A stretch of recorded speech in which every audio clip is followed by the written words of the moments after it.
मैं doctor RP. Singh आपका अपने YouTube channel doctor Raghav Ayurveda शक्ति में स्वागत करता हूँ। मैं आपको थायराइड का आयुर्वेदिक उपचार बताने जा रहा हूँ। थायराइड ग्रंथि गले में बिल्कुल सामने की ओर होती है, जो कि T3 और T4 जैसे कई हार्मोन्स का उत्पादन करती हैं। ये हार्मोन्स नब्ज, पल्स रेट, शरीर के तापमान, पाचन और मूड को नियंत्रित करने में महत्वपूर्ण भूमिका निभाते हैं। थायराइड ग्रंथि के कम सक्रिय होने पर हाइपोथायराइड और अधिक सक्रिय होने पर हाइपरथायराइड होता है। थायराइड से जुड़ी इन दोनों ही परिस्थितियों के लक्षण अलग अलग होते हैं। आयुर्वेद में थायराइड ग्रंथि पर ज़्यादा अध्ययन नहीं किया गया है, लेकिन आयुर्वेद में थायराइड की सबसे सामान्य समस्याओं को गलगंड घेघा के अंतर्गत वर्गीकृत किया गया है। गलगंड में हाइपोथायराइड या हाइपरथायराइड के कारण थायराइड ग्रंथि में सूजन या इसका आकार बढ़ने लगता है। हाइपरथायराइड्स के लक्षणों में कांपना, अशांत रहना, दस्त और दिल की धड़कन तेज होना शामिल है। हाइपोथायराइड में त्वचा का शुष्क होना, वजन बढ़ने और कब्ज जैसे लक्षण देखने को मिलते हैं।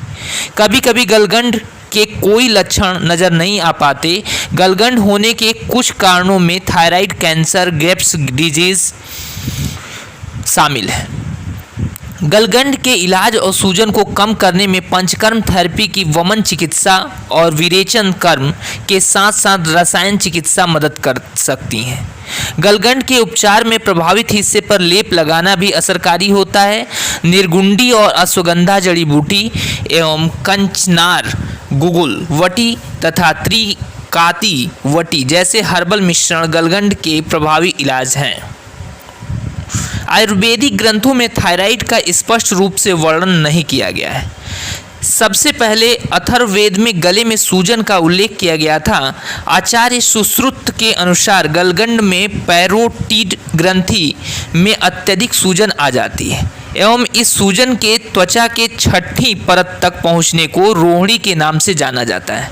आचार्य चरक ने गलगंड का केवल सूजन और थायराइड रोगों का एंडोक्राइन समस्याओं के अंतर्गत उल्लेख किया है।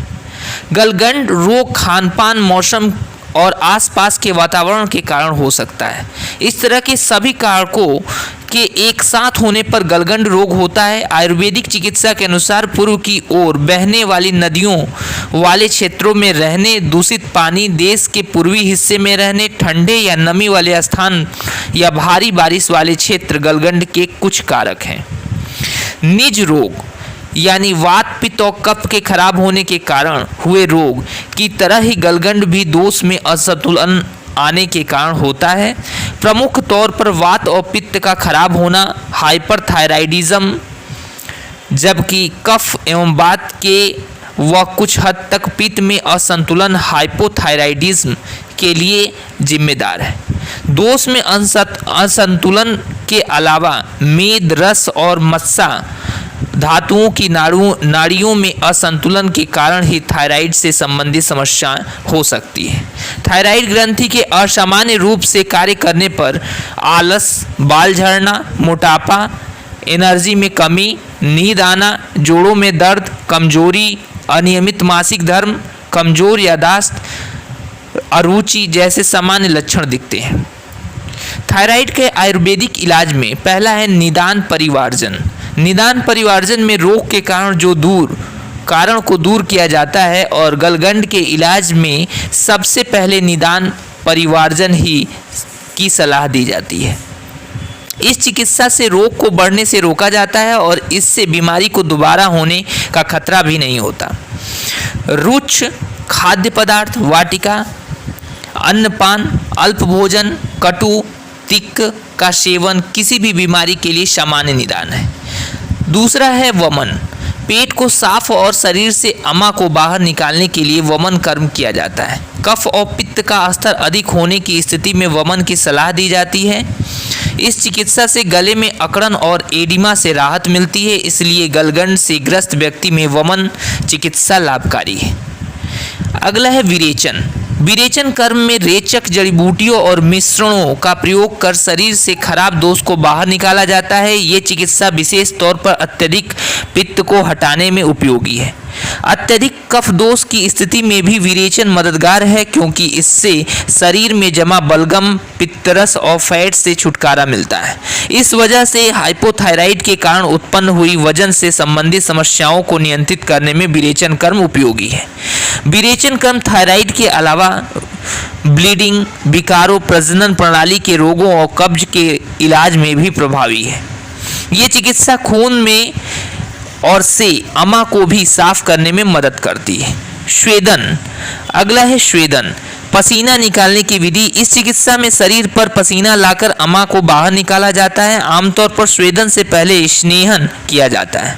स्वेदन की 3 प्रमुख चिकित्साएं हैं, जिनमें बोल्स से पूरे शरीर को स्वेदन, एक कच्छ में जेनताक स्वेदन और आवाहन स्वेदन शामिल है। इसमें व्यक्ति को औषधीय तेल, घी, दूध या क्वाथ से भरे टब में लेटने की सलाह दी जाती है।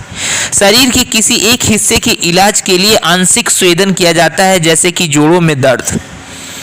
अगला है रसायन। बीमारी के उपचार के लिए रसायन चिकित्सा लोहबान, चंदन, तुलसी, अश्वगंधा और शतावरी जैसी ऊर्जादायक जड़ी बूटियों का इस्तेमाल किया जाता है। रसायन चिकित्सा से आयु बढ़ती है और उपचार में मदद मिलती है। आयुर्वेद के अनुसार रसायन जड़ी बूटियां जीवन शैली, नैतिकता और आध्यात्म में सुधार एवं शरीर की क्रियाओं और कोशिकाओं तथा ऊतकों को पुनर्जीवित करती है। रसायन चिकित्सा का इस्तेमाल प्रमुख तौर पर थायराइड हार्मोन्स का स्तर गिरने की स्थिति में रस और मेघ धातु को ठीक करने के लिए किया जाता है। अगला है लेप। सूजन को कम करने के लिए प्रभावित हिस्से पर औषधियों से लेप तैयार कर लगाया जाता है। प्रभावित हिस्से पर बालों की विपरीत दिशा में लेप लगाया जाता है। इस लेप को विभिन्न सामग्रियों जैसे कि वच, अमलकी और जौ के तेल से तैयार किया जाता है। थायराइड की स्थिति में गर्दन की सूजन से राहत दिलाने के लिए भारंगी की जड़ के साथ तंडुलोदक से लेप तैयार किया जाता है। थायराइड की आयुर्वेदिक जड़ी बूटी में पहला है अश्वगंधा। आयुर्वेद में अश्वगंधा को इम्यूनिटी बढ़ाने वाली जड़ी बूटी के रूप में जाना जाता है। ये सक्रिय यौगिकों से प्रचुर होती है, जो कि एजिंग में देर करने में मदद करती है। इसके अलावा अश्वगंधा अल्सर, त्वचा रोगों, याददाश्त में कमी, दुर्बलता और मांसपेशियों में ऊर्जा में कमी के इलाज के लिए असरकारी है। मांसपेशियों को मजबूत करने के लिए इसका इस्तेमाल किया जाता है। ये जड़ी बूटी सूजन को कम करने में मदद करती है, इसलिए गलगंड के कारण गले में सूजन होने की स्थिति में अश्वगंधा उपयोगी है।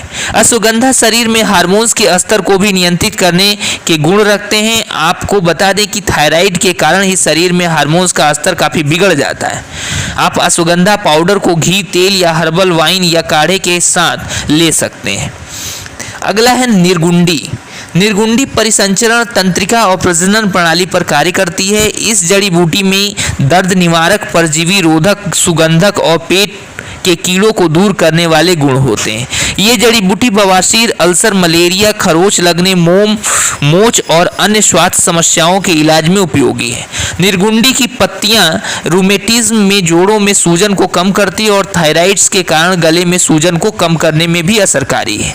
आप निर्गुंडी को काढ़े, पेस्ट, शहद या पानी, चीनी के साथ पाउडर, पुलटिस, अपमिश्रण, ताज़ा पत्तियों के रस के रूप में प्रयोग कर सकते हैं। अगला है वच। वच तंत्रिका प्रजनन, श्वसन, पाचन तंत्र पर कार्य करती है। इसमें ऊर्जादायक, ऐंठन रोधी, उत्तेजक, नसों को आराम देने वाले, कफ निस्सारक गुण होते हैं। जुखाम, उन्माद, नाक में बलगम जमने, पॉलिप्स, अस्थमा और अर्थराइटिस के इलाज में वच का इस्तेमाल किया जाता है। वच दर्द को कम करती है और वात एवं कफ के खराब होने की स्थिति में व्यक्ति को ऊर्जा प्रदान करती है। गलगंड के लिए आयुर्वेदिक मिश्रित औषधियों में कंचननार गुगुल पहला है।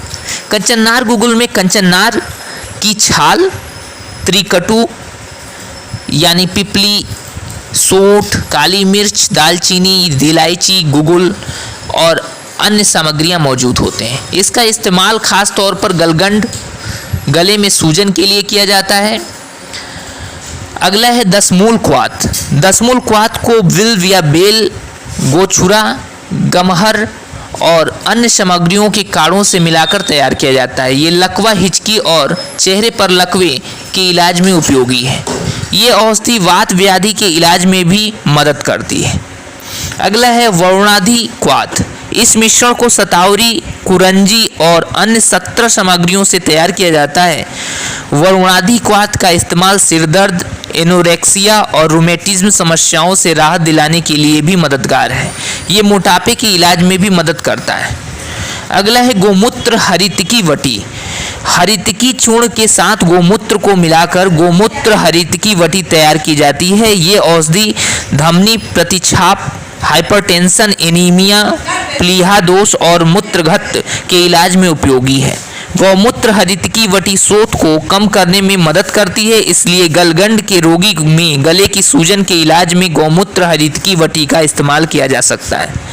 अगला है चित्रकाटी वटी। चित्रकाटी वटी को चित्रक की जड़, पिपली मूल, पंच लवण, त्रिकटु, हींग, अजमोद और क्षार अन्य जड़ी बूटियों से तैयार किया गया है। जड़ी बूटियों के मिश्रण को अदरक या नींबू के रस में मिलाकर गोली बनाई गई है। चित्रकादी वटी वातज, ग्रहणी